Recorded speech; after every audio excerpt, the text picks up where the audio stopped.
Alright guys, welcome back to W.D.Y.D CSP. What do you do as a central sterile processor? Alright guys, so this video is to show you two different ways that we can process or inspect DaVinci arms in the field today. Which one are you commonly seeing?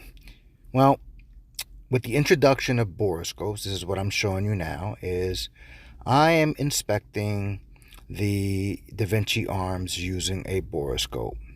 Now, is it time consuming? It surely is. But is it effective? It most definitely is. Compared to what is being done out there now, there's really not too many options.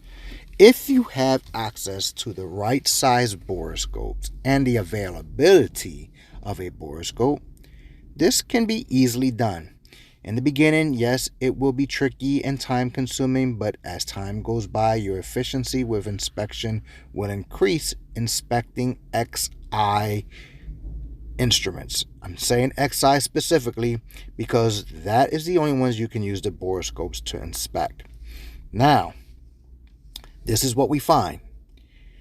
This is what we also see in the field. So this is the traditional way of inspecting a XI instrument arm. Individual takes sterile water and they will flush out port number 1. Okay, why are we flushing the ports? Is to see if any debris or any soil comes out in the prep and pack side. Okay, we use a syringe and do half water in there in both ports, and then look at all the water that comes pouring out. Okay, so this is in hopes to find any blood or residual body fluid that may be left in the arm after inspecting externally.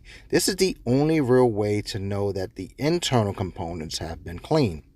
Now, we just pumped this full of water, so now we have to get that water out of it. So not only the dripping of the water is going to be good enough, now we have to use some instrument air.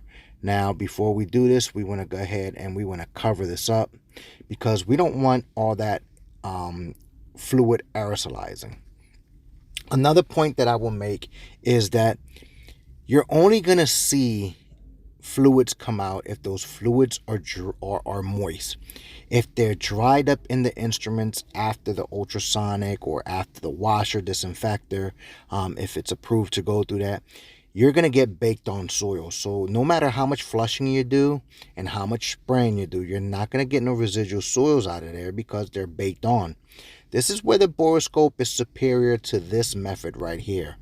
But if you noticed, if you looked at the video, didn't you see when I first did that flush, even though I have a lining covering up, didn't you see the aerosolization of that fluid?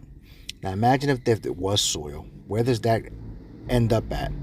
So guys, what are you seeing out in the field? All right, guys. Peace.